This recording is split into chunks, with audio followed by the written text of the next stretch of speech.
Bonsoir à tous et bienvenue dans Controverse. Il s'est enfin réuni. Le plus attendu des conseils des ministres s'est tenu dimanche dernier. Autour de la table et du chef de l'État, le gouvernement scelle l'aile 2 au grand complet. Cette semaine a également été marquée par la réapparition publique de Ali Benflis, candidat malheureux, souvenez-vous, à l'élection présidentielle de 2004, et la fameuse et très médiatisée main tendue du FLN au FFS, sans oublier bien évidemment le clash interpatronal à moins d'une semaine de la tripartite. Pour parler de toutes ces questions, avec nous ce soir sur le plateau, Kamel Mansari, directeur de la rédaction du Jeune Indépendant. Avec nous également Kamel Benkoussa, vous êtes économiste et trader. Retour sur l'actualité donc de cette semaine, avec comme point d'orgue évidemment la tenue du Conseil des ministres. Premier Conseil des ministres de l'année, mais véritable programme de gouvernement indiquant clairement les objectifs économiques, les perspectives de croissance, les orientations politiques et sociales de l'année en cours et des premiers mois de l'an prochain. Selon le communiqué diffusé par l'agence APS, le président de la République a estimé que l'Algérie pouvait raisonnablement se fixer un objectif de croissance de 4,5% pour 2014 et une maîtrise d'inflation de 3,5% en visant le maintien des grands équilibres budgétaires. S'agissant des dispositions législatives proposées, elles devraient encourager l'investissement, l'emploi des jeunes, la production nationale, la réduction de la pression fiscale, la simplification des procédures administratives et le soutien au logement. Pour cela, le président de la République attend de chaque ministre plus d'engagement pour conduire les projets de développement inscrits dans son secteur.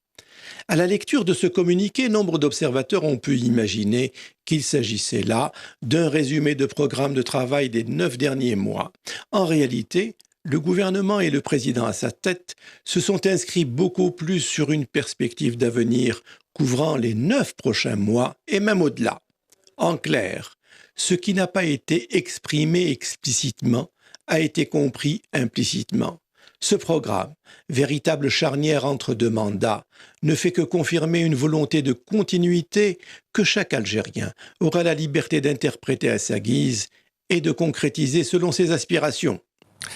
C'était un conseil des ministres très attendu, très médiatisé. Certains étaient prévus puis annulés. Kamel Mansari, quelle lecture pouvons-nous faire aujourd'hui de ce conseil des ministres en Algérie qui, il faut le dire, est devenu vraiment un rendez-vous très attendu parce que presque rarissime?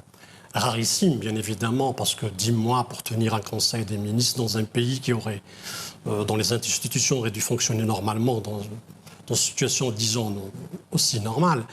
Mais ceci pose la question pour nous de savoir quelles seraient les solutions pour éviter que ce genre de scénario se répète. Maintenant qu'on sait que tout est concentré autour du programme du président de la République, le gouvernement est lui aussi applique le programme du président de la République. Forcément, en étant dans un schéma presque d'un régime présidentiel. Donc, tout tourne autour de la personne du président de la République, pour moi, pour éviter que ce genre de scénario se répète, pour que les institutions soient bloquées, pour le fonctionnement de l'État devient une situation quasi léthargique. Il est impératif pour nous de réfléchir à long terme, c'est-à-dire pas pour nous, mais à la rigueur, les experts, les constitutionnalistes doivent réfléchir à la question de savoir remettre en cause et reconsidérer le fonctionnement des États. Quand je dis fonctionnement des États, je pense au régime, c'est-à-dire à la nature des institutions futures. Allons-nous continuer dans cette voie, ou devrons-nous réfléchir à trouver une autre formule qui est de mettre en place dans une nouvelle constitution le poste de vice-président, parce que lorsque le président est absent, on a au moins un vice-président qui agit. Sinon, on revient à la formule d'un régime parlementaire qui donne toute la latitude et les prérogatives à un gouvernement de travailler sans interruption. Mais Kamel Mansari, est-ce qu'on peut parler d'un pays bloqué alors qu'il y a un gouvernement avec un Premier ministre qui, faut-il le rappeler, était très très actif ces dernières semaines? Là, c'est lorsque vous parlez d'activité d'un chef de gouvernement, ça rend... D'un Premier ministre selon la nouvelle constitution consacrée. Oui. Mais là, lorsqu'on parle d'un Premier ministre qui agit, mais en même temps, il y a un Conseil des ministres qui doit se tenir. Je vous donne un exemple d'un pays qui est l'Arabie Saoudite. Il n'est certainement pas peut-être le monde de la démocratie, mais dans un fonctionnement comme celui de l'Arabie Saoudite, qui est une monarchie, on a le roi. Le roi est malade, sa santé est chancelante. En même temps, ils ont réfléchi à créer le poste de vice-roi. Et lorsque même le vice-roi est malade, lui aussi, ils ont créé le poste de deuxième vice-roi. C'est-à-dire on a dans l'appareil vertical du pouvoir en Arabie Saoudite, on a 3 personnes qui peuvent se remplacer. Donc si on comprend bien ce que vous dites, Kamel Mansari, l'Algérie a besoin aujourd'hui d'un vice-président? Je crois que l'option est déjà retenue, mais c'est important parce que, voyez-vous, un Conseil des ministres qui ne peut pas se tenir sur le président de la République, c'est là le problème. Donc il faut impérativement aller vers cette option. Sinon, ce n'est pas une tare, ce n'est pas un obstacle, ce n'est pas une impossibilité de réfléchir à aller vers un régime parlementaire comme celui de la Grande-Bretagne. Je ne suis pas... Parce que actuellement, nous avons des partis politiques et ce sont des partis-là qui doivent régir le devenir du pays à travers leur programme, et c'est eux qui aspirent à la prise du pouvoir. Donc soit on revient à la formule parlementaire, sinon on envisage un régime présidentiel avec un vice-président. Et parce que qu'est-ce qui s'est passé? Nous savons pendant 13 ans que toute la démarche des gouvernements est calquée sur celle du président. Tous les ministres vous disent que nous appliquons le programme du chef du gouvernement, du président de la République. Maintenant, c'est presque, dirons-nous, un hold-up. C'est presque, dirons-nous, une situation presque d'appropriation de l'exercice du pouvoir. Monsieur Belkoussa, Monsieur Mansari parle d'un pays bloqué. Il cite l'exemple britannique. La Grande-Bretagne est un pays que vous connaissez bien. Est-ce qu'on peut parler aujourd'hui d'un pays bloqué? Il est clair qu'aujourd'hui, l'Algérie qui n'a pas pu réunir ses ministres, et d'ailleurs le Premier ministre l'a bien dit qu'il était inutile d'organiser un Conseil des ministres, est la preuve tangible qu'aujourd'hui, le pays n'est pas dans une situation politique saine. Le pays est clairement bloqué. D'ailleurs, les chiffres sont là pour le dire. Nous avons une croissance très faible. Votre reportage nous dit que les mesures prises par le Conseil des ministres prévoient une croissance à 3,5%. Personnellement, ayant eu connaissance des chiffres et du programme du gouvernement, je n'y crois absolument pas. Le gouvernement prévoit une croissance à 5% en 2014. Kamel Mansari. 4,5%. Vous savez, pour avoir une croissance à 4,5%, il faudrait déjà, dans un premier temps, régler cette problématique, à savoir la problématique politique. Et comme vous l'avez si bien dit, cette question des institutions. Aujourd'hui, on a besoin d'avoir des institutions fortes, indépendantes, qui soient capables de pouvoir fonctionner sans pouvoir être sous la direction de tel ou tel. Il est temps aujourd'hui que l'Algérie puisse enclencher une seconde république. On doit entrer dans un nouveau modèle de gestion du pays. Aujourd'hui, le temps est compté. Mais comment est-ce que vous jugez aujourd'hui l'action du gouvernement qui a quand même travaillé malgré l'absence du président de la République? On a vu, comme nous l'avons dit, un Premier ministre présent dans toutes les wilayas, sur place, avec un programme économique. Est-ce que, pour vous, toute cette action gouvernementale est inefficace? L'action gouvernementale, telle qu'elle est présentée, est nécessaire. Je ne suis pas contre le gouvernement à expliquer que lorsque le Premier ministre, M. Sellal, se déplace dans telle ou telle wilaya, qu'il faut critiquer ce type d'initiative.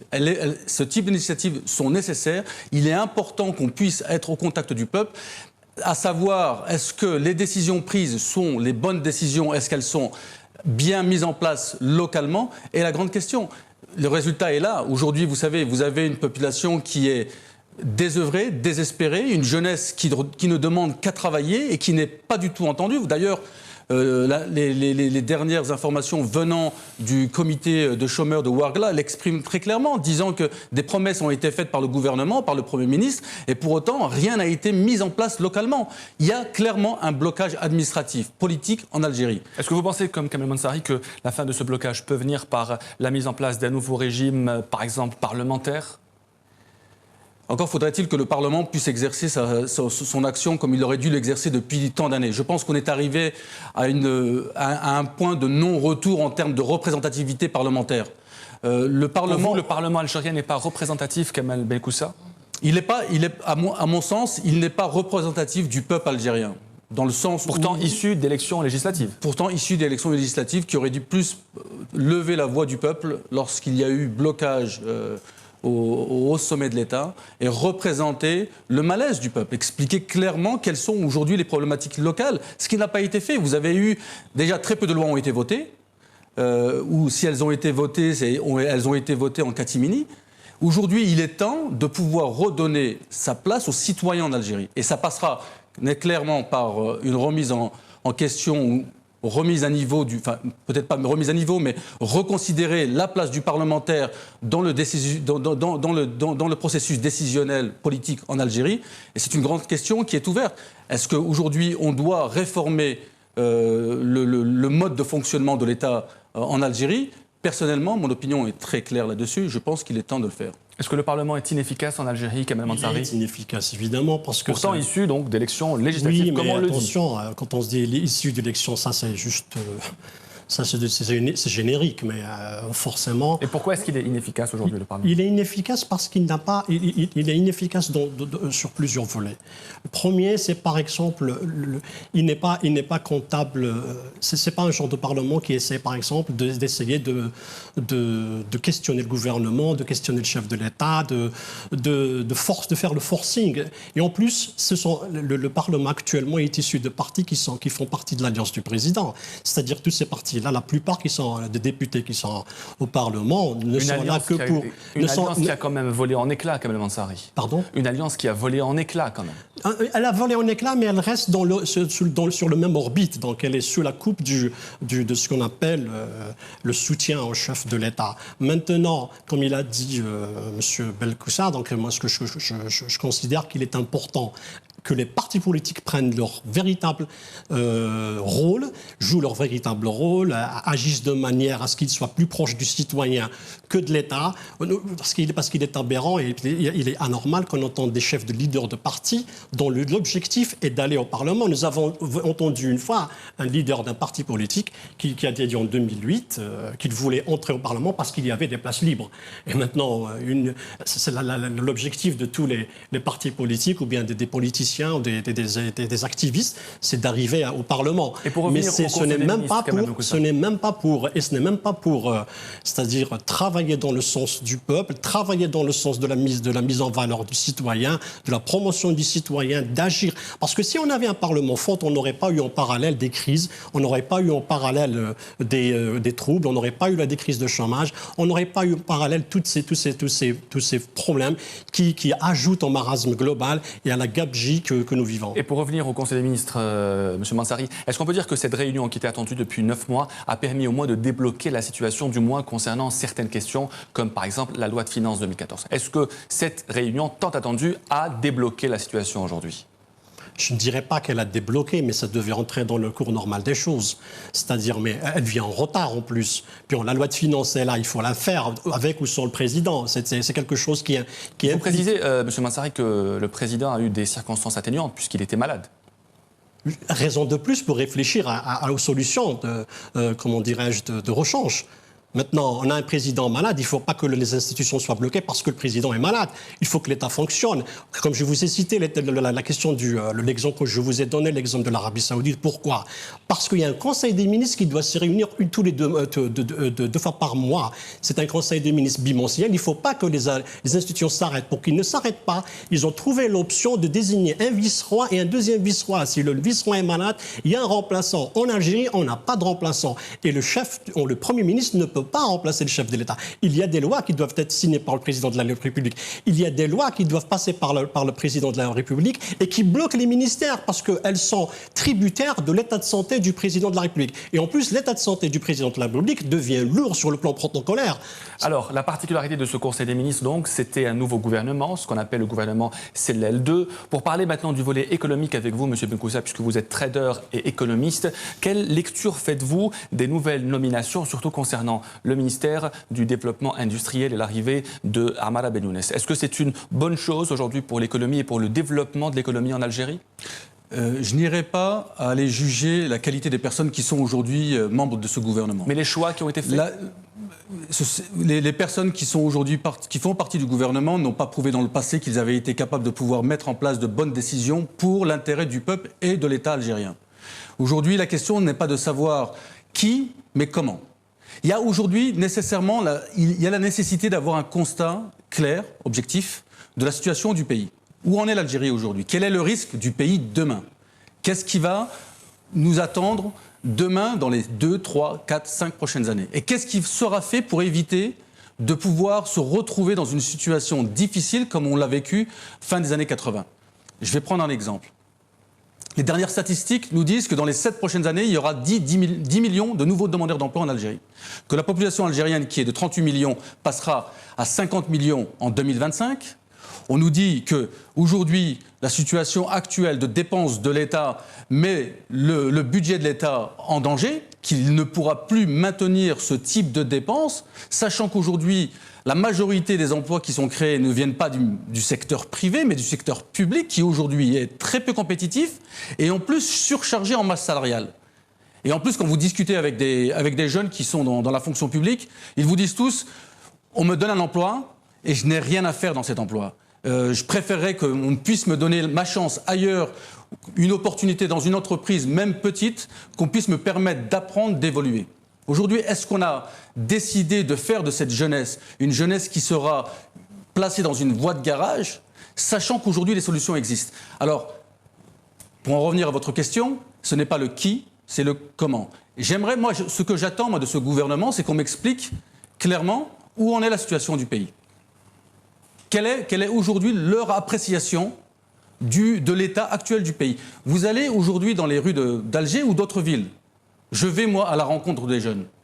Et vous ne pouvez pas savoir à quel point ça me touche de voir ces jeunes aussi perdus dans un désarroi que personne n'écoute. Vous avez aujourd'hui des premiers ministres, des ministres qui vont à leur rencontre et qui leur donnent des faux espoirs, sachant que la situation actuelle du pays est gravissime.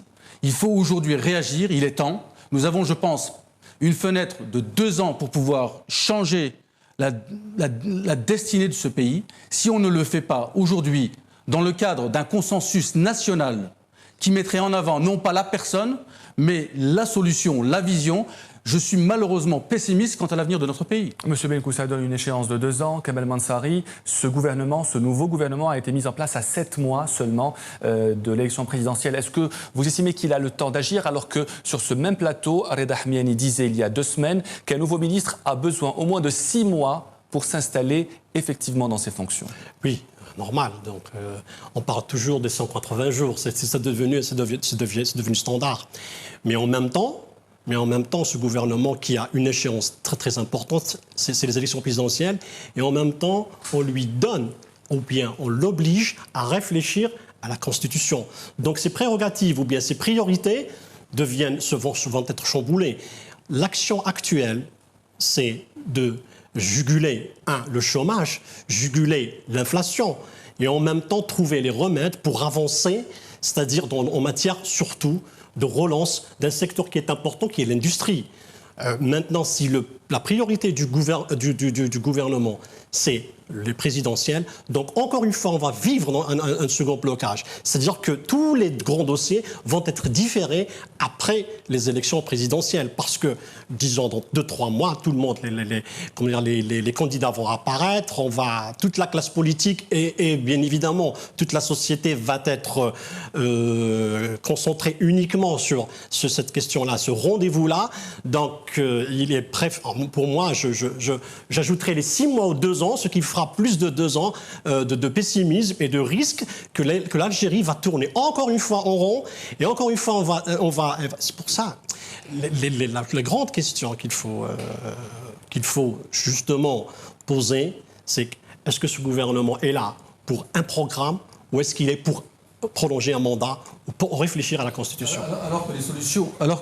Si je peux me permettre de rebondir sur ce que vous venez de dire, alors que les solutions sont très simples. Aujourd'hui, il faut combattre l'inflation par une production locale. elle est nécessaire. Nous avons aujourd'hui de gros problèmes d'infrastructure. Des voies un pays qui n'est pas connecté entre lui, il est très difficile de pouvoir voyager d'une région à une autre. Nous avons besoin d'avoir des ports de dimension internationale.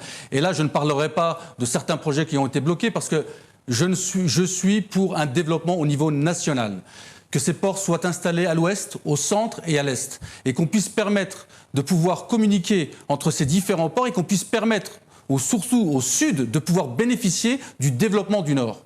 Ces solutions existent. Il est temps aujourd'hui d'avoir un courage politique, de dire, voilà, nous avons tant de milliards de dollars de réserves de change qui peuvent être alloués à tel projet dans lequel l'État pourrait prendre une part majoritaire et qui pourraient être des projets structurants. L'industrie, comme vous l'avez dit, est nécessaire. Nous devons diversifier notre économie. Nombre d'experts n'ont cessé de le dire. Je pense qu'on n'est pas les premiers ni les derniers à le mentionner. Il est temps aujourd'hui de créer une économie diversifiée. Une économie qui pourrait avoir un PIB de 1 trillion de dollars au lieu d'avoir 190 milliards de dollars. Et quelle lecture faites-vous de la création d'un ministère du développement industriel, Kanabé Koussa ? Mais peu importe la création de tel ou tel ministère. Moi, ce que j'attends de nos gouvernants, c'est une vision. Mais une vision honnête. Et qu'on puisse expliquer aux jeunes Algériens. Est-ce que vous estimez aujourd'hui que cette vision est inexistante ? Elle est totalement inexistante. J'irai même plus loin. Elle est totalement inexistante. Et en plus, le politique aujourd'hui manque de courage.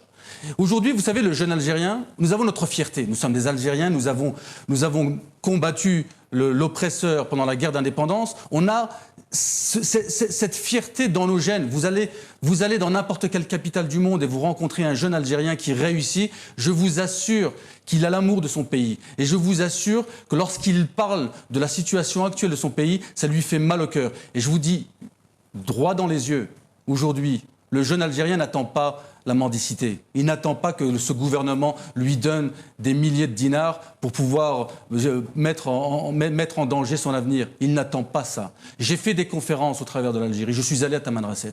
J'ai rencontré des jeunes. Et quand vous leur expliquez, voici le problème algérien. Voici la situation actuelle. Mais attendez, des solutions existent. Elles seront compliquées à mettre en place, mais elles existent. La nécessité, c'est de vous impliquer en tant que citoyen. Et il est important que vous puissiez comprendre quels sont vos droits, mais aussi vos devoirs. Et vous savez, quand vous leur parlez avec un langage d'honnêteté, et avec une vision claire, articulée, réaliste, je vous assure que ces jeunes sont avec vous. Les solutions existent quand même. On nous lance, laissez-moi juste ajouter une chose, oui. On nous lance des slogans, je dirais bien des slogans, de dire que nous en avons besoin, y compris dans le dernier Conseil des ministres.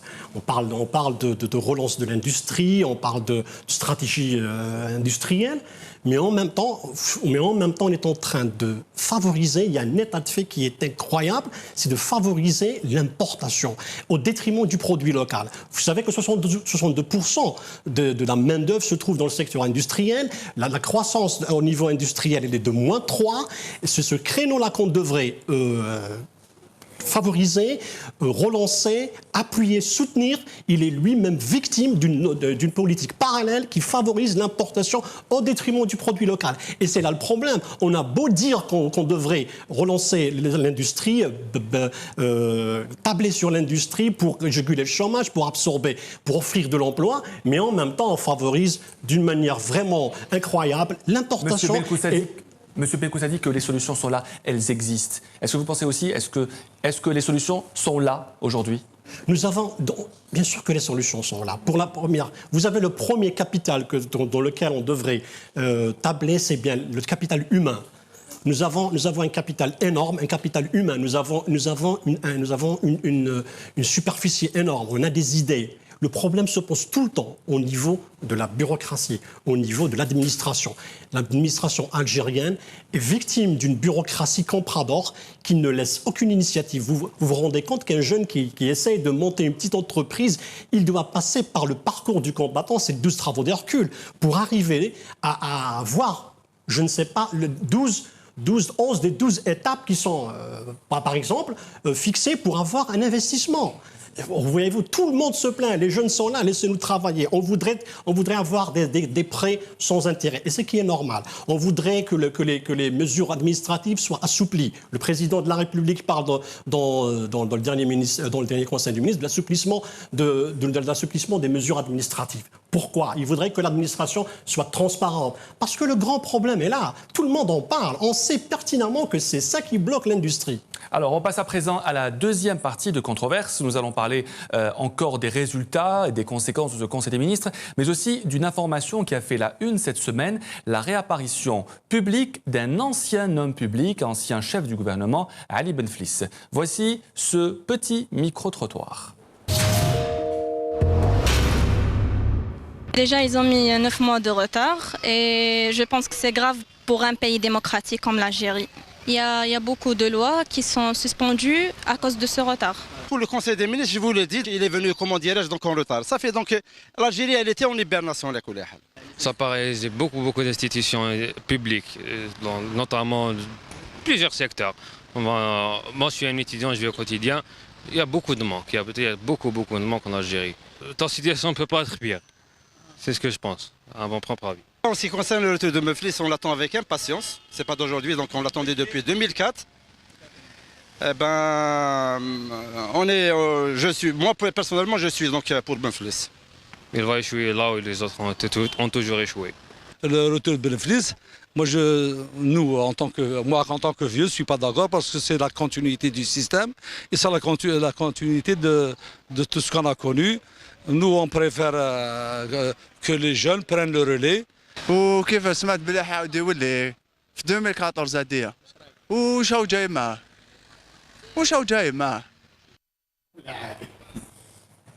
Voilà, des avis, comme vous venez de le voir, très mitigés, notamment concernant la réunion du Conseil des ministres, on en parlait, et surtout concernant cette réapparition publique de Ali Benflis, la première depuis 2004. Kamel Mansari, Ali Benflis, candidat malheureux à la présidentielle de 2004, peut-il rebondir en 2014? Oui, lorsque vous dites une réapparition politique, bon, il n'y a pas de réapparition politique. Public. Ouais, public. Je ne sais pas comment vous définissez une réapparition publique. C'est la première devant les caméras depuis 2004. Il l'a fait déjà dans l'enterrement de Châtelet Benchiti. On ne sait pas si on peut comptabiliser les enterrements. Oui. Voilà, quelqu'un moi, ce qui est surprenant pour moi, quelqu'un qui a participé à une élection présidentielle, qu'on donnait favori, qui était capable d'aller au second tour en 2004, il essuie un revers, un échec, et il disparaît. Pendant 9 ans pour rebondir et pour nous dire, bon, probablement il est candidat. Parce qu'on voit qu'il y a eu quelques actions en sa faveur, un site web et peut-être une page sur Facebook. Mais là, ce qui m'étonne, c'est qu'un homme politique, quelqu'un qui connaît les étourdissants rouages du pouvoir, il est resté silencieux, il a avalé sa langue pendant 9 ans. Il y a eu beaucoup de dossiers sur lesquels il aurait pu se prononcer, parler, pour montrer qu'il est là. Ou en même temps, peut-être après sa défaite de 2004, il aurait pu créer un parti politique ou bien un cadre de rassemblement dans lequel il expose ses idées, à la rigueur pour montrer qu'il est toujours là, sinon pour s'expliquer auprès de ceux qui ont voté pour lui en 2004, que la défaite ne signifie pas la disparition politique, mais ce monsieur-là, il a disparu complètement. Je ne dis pas que parce que Benflis, il a disparu, que ceux qui sont présents sont mieux que lui, parce que ceux qui sont là, tous les politiciens, la majorité qui sont là, leur présence équivaut à leur absence. Monsieur Belkoussa, la réapparition en public de Ali Benflis, son bras droit, Karim Younes, a affirmé à la presse que l'homme était prêt pour l'échéance présidentielle. Qu'en pensez-vous ? Tout homme politique qui décide de revenir et de s'impliquer dans la gestion de l'État, directement ou indirectement, est quelque chose qui est important, qui est nécessaire. Et je suis, moi, pour qu'il y ait une diversité politique en Algérie. Ceci étant dit, aujourd'hui, l'Algérie est face à des enjeux qui sont importants. Ce que j'attends de l'homme politique de demain, parce que n'oublions pas que M. Benflis aura 70 ans l'année prochaine. Alors qu'il avait 60 ans en 2004. Exactement, donc il a 70 ans l'année prochaine. Je pense que c'est un moderniste, j'en suis personnellement convaincu. Ceci étant dit, que voudrait-il faire de l'Algérie ? Est-ce que nous avons aujourd'hui des candidats qui sont présents dans le cadre de l'élection présidentielle de 2014, si elle est tenue, pour le pouvoir ou pour gérer un État? Est-ce que ce sont des hommes d'État ou des hommes de pouvoir? Là est la question. Vous avez eu dans ce reportage des jeunes qui se sont exprimés, certains étaient pour, d'autres disaient qu'il fallait laisser la place. Et ce qui était assez intéressant, c'est que ce sont des anciens qui disaient qu'il fallait laisser la place aux jeunes. Cette question m'interpelle. Où est la place des jeunes dans l'avenir du pays? Aujourd'hui, nous avons 70% qui a moins de 35 ans. Vous allez dans les rues d'Alger ou dans d'autres villes, vous voyez des jeunes qui polluent toute la rue. Vous les voyez discuter, débattre sur ce qui va se faire en Algérie. Et d'ailleurs, vous savez, j'étais hier à un meeting dans un hôtel à l'est d'Alger. Et après ce meeting, j'attendais un ami. J'étais dans le lobby de cet hôtel et une vieille dame m'interpelle. D'une vieille dame, pas loin un peu plus de 55 ans, mais usée par le travail. Et elle me pose la question, elle me dit « Monsieur, est-ce que je peux vous interpeller ?» Je lui dis « Oui, comment puis-je vous aider ?» Elle m'explique qu'aujourd'hui, elle a 5 enfants, qu'elle est tombée en maladie, que son mari est handicapé et qu'elle n'arrive pas à trouver du travail. Ce sont, pour moi, les questions d'enjeu pour l'Algérie. Et c'est ce type de questions qui m'intéresse. Ce n'est pas l'image de tel ou tel. Moi, ce que j'attends, c'est du politique qui me explique comment demain on pourra apporter un avenir à ces Algériens qui ont tant souffert, à ces jeunes qui attendent tant. Quelle est la solution? Ce n'est pas le qui, mais le comment. Ali Benflis, homme d'État ou homme de pouvoir, Kamel Mansari? Est-ce que l'homme voudrait prendre sa revanche en 2014? S'il est venu pour faire de la revanche, ça, ce serait vraiment le comble. Bon, pour moi, c'est un commis de l'État. Il était commis de l'État, chef du gouvernement. Il a occupé beaucoup d'autres fonctions, ministre de la Justice, etc. Maintenant, nous sommes à quelques mois. C'est-à-dire la distance est très courte et déjà on ne sait rien. Quelqu'un qui prétend, un homme politique, il a le désir et le souhait de diriger le pays parce qu'il a des idées, parce qu'il a un programme fort, parce qu'il a les moyens et les solutions de régler tous les problèmes dont souffre l'Algérien, ou bien là, il faudrait qu'il nous parle. C'est-à-dire, on voudrait savoir. En général, une campagne électorale se prépare 2 ans auparavant au sein d'un parti, sinon l'homme politique lui-même, qui est seul ou bien qui est soutenu par des partis politiques, il est là à travailler, il va sur le terrain pour se présenter, comme ça se fait dans toutes les démocraties du monde. Mais en Algérie, on attend toujours la dernière minute. Et c'est pas normal. C'est-à-dire, c'est le seul pays au monde où les candidats se révèlent à 3 mois ou 6 mois de l'échéance. Alors, Kamel Mansari, on va parler à présent d'une autre actualité dont on a parlé cette semaine.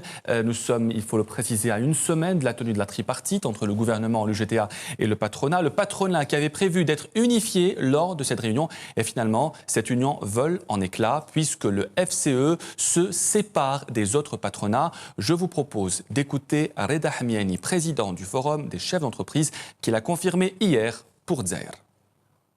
Maintenant, qu'est-ce qui va se passer? En se retirant de la coordination, au nom du FCE et les propositions au nom du FCE à la tripartite, Inch'Allah, le 10 mai. On regrette cette prise de position, on aurait voulu continuer, mais ça, on estime que Fedchi, la rupture on a été surpris que le programme qu'on a arrêté ensemble, tout d'un coup, comme ça, dans la précipitation, aide l'association Jdida.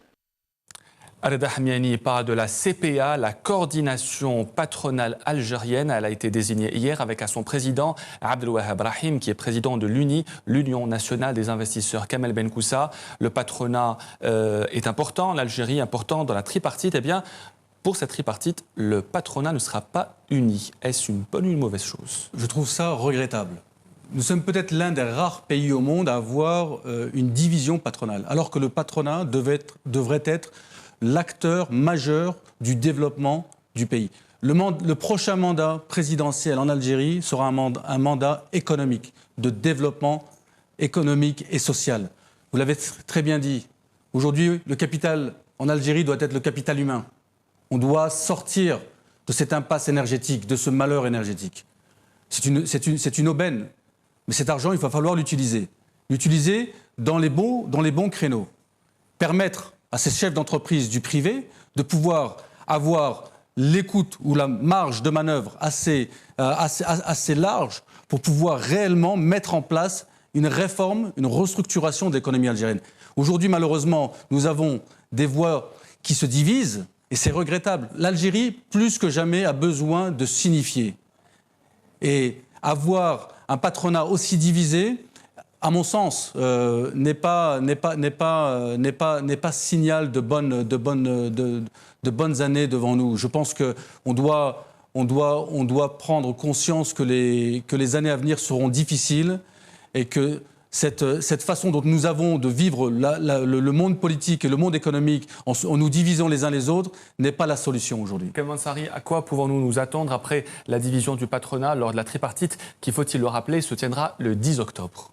Oui, partir en rond dispersé dans une réunion qui se tiendra dans quelques jours, c'est déjà un handicap majeur pour tout le patronat.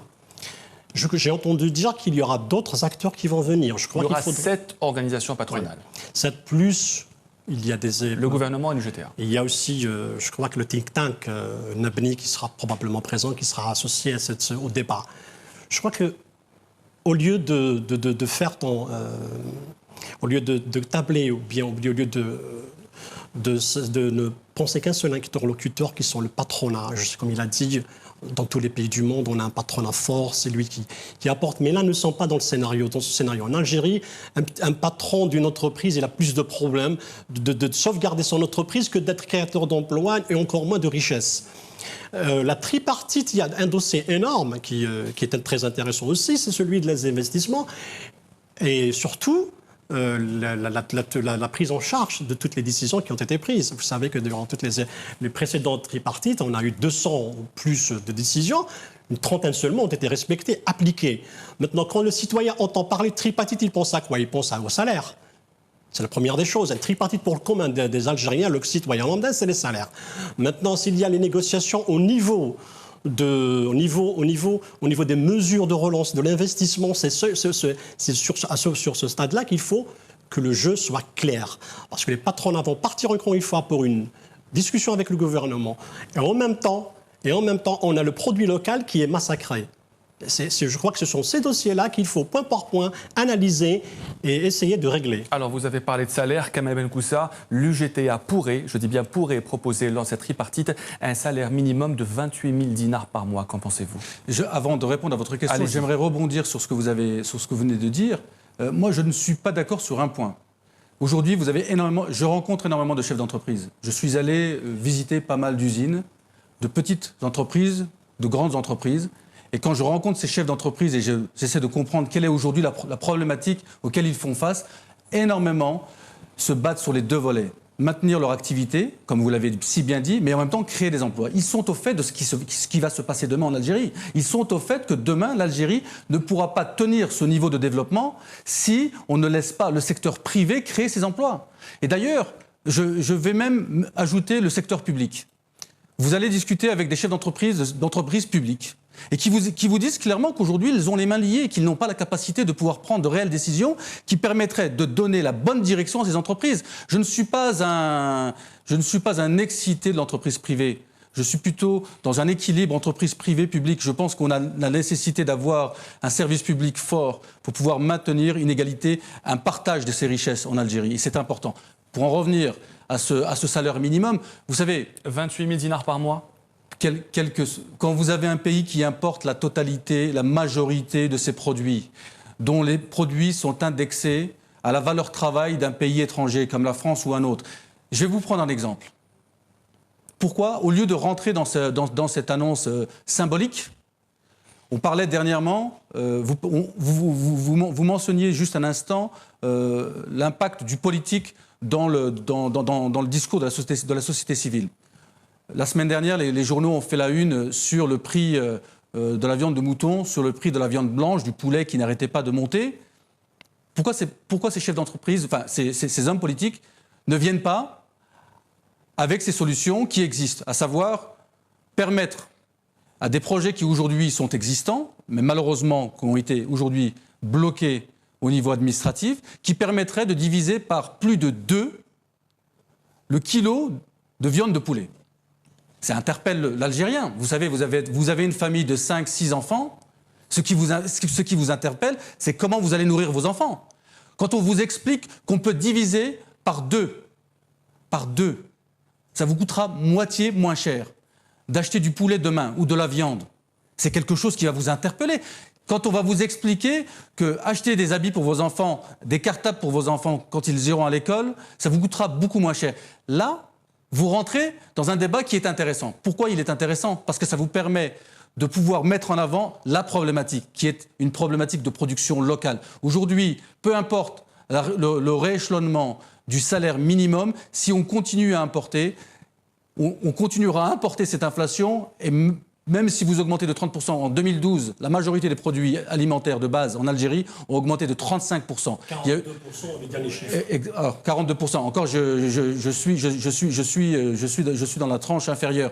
30% d'augmentation du salaire minimum, est-ce que l'impact dans la société civile s'est ressenti? Non. On a une détérioration aujourd'hui du niveau de vie des Algériens. Il est temps aujourd'hui de diversifier cette économie, de faire en sorte qu'on puisse produire localement, former nos jeunes, leur donner une éducation de qualité et leur permettre de se nourrir décemment. On a aujourd'hui la nécessité d'offrir un avenir à ce peuple et de lui permettre de vivre décemment. Merci Kamal Belkoussa. On passe à présent à la dernière rubrique de controverse. C'est l'heure de l'interro-photo.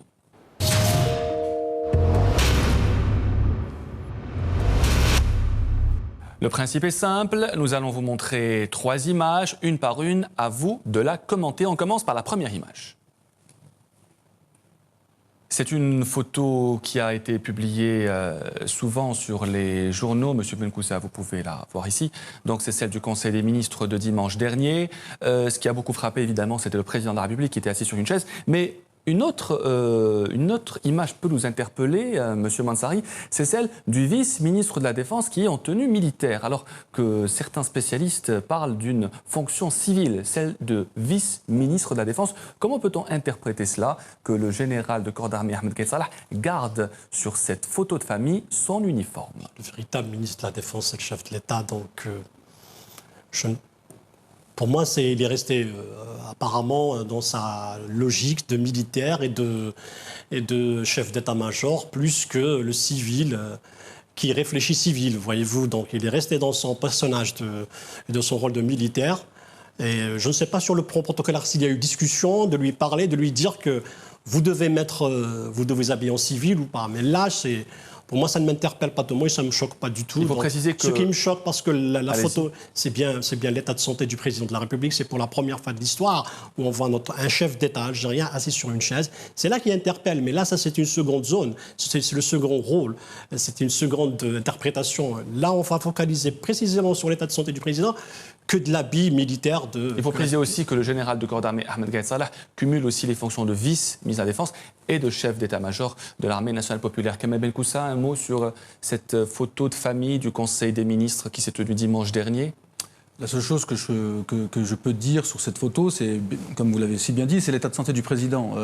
Cet homme, qu'il soit aimé ou détesté ou pas, ou sans opinion, est le président de la République démocratique algérienne. Et en ce sens, il mérite le respect. Et je n'irai pas plus loin. Je pense que les réseaux sociaux ont très souvent critiqué cette photo en dénigrant le chef de l'État. Et je trouve ça regrettable. C'est un homme d'État, enfin, c'est un homme qui a fait certaines choses pour le pays, bonnes ou mauvaises. Je pense que c'est quelqu'un qui aime son pays. Et je lui souhaite longue vie et un bon rétablissement. Et maintenant, l'Algérie n'appartient pas à chacun. Nous sommes tous l'Algérie. Nous devons regarder de l'avant ce qui s'est passé sur les 50 dernières années. Nous devons retenir les leçons. Ce qui m'intéresse aujourd'hui, ce n'est pas de regarder sur ce qui s'est passé hier, mais c'est de savoir ce qu'on va faire demain de l'Algérie. On passe à présent à la deuxième image de l'interro-photo.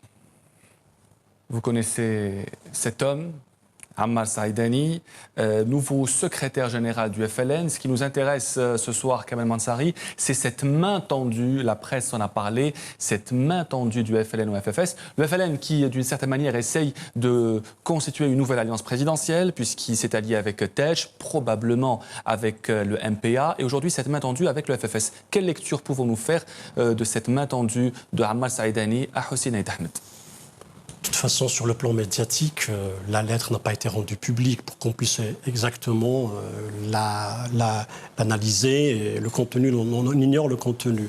Et on n'a pas entendu officiellement une réaction officielle du FFS. Maintenant, lorsqu'on parle de main tendue, on suppose qu'il y a crise entre un parti et un autre.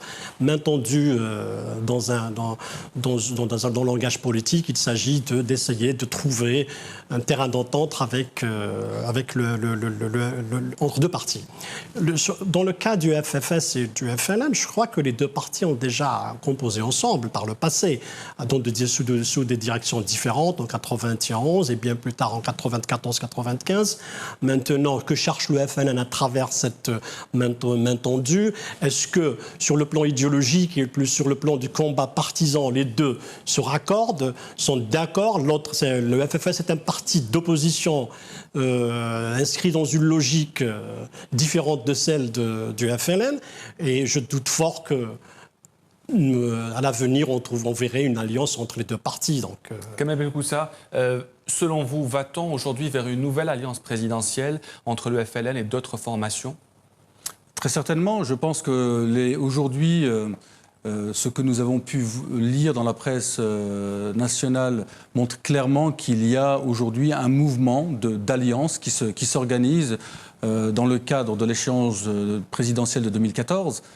Mais encore là, pour en revenir à cette question politique, de cette main tendue, cette lettre rend hommage à Hossein Ait Ahmed sur son passé patriotique, glorieux, parcours historique. Et je trouve qu'en ce sens, il est bien que ce parti du FLN qui, dans le passé, était contre Hossein Ait Ahmed, reconnaisse enfin ce qu'il a apporté à l'Algérie. Ceci étant dit, comme vous l'avez bien dit, il faut une division. Sur quoi cette main tendue se base? Est-ce qu'il y a aujourd'hui un programme commun qui peut se mettre en place et permettre à l'Algérie de pouvoir passer le cap de cette élection présidentielle? Là est la grande question. Je ne sais absolument pas. Aujourd'hui, il est temps de... Vous savez, quand l'Algérie se battait pour son indépendance, nous avons réussi à unifier un corps. Nous avons réussi à unifier un peuple qui ne l'était pas. Aujourd'hui, il est temps que toutes ces forces républicaines, démocratiques, progressistes, puissent s'allier, travailler ensemble.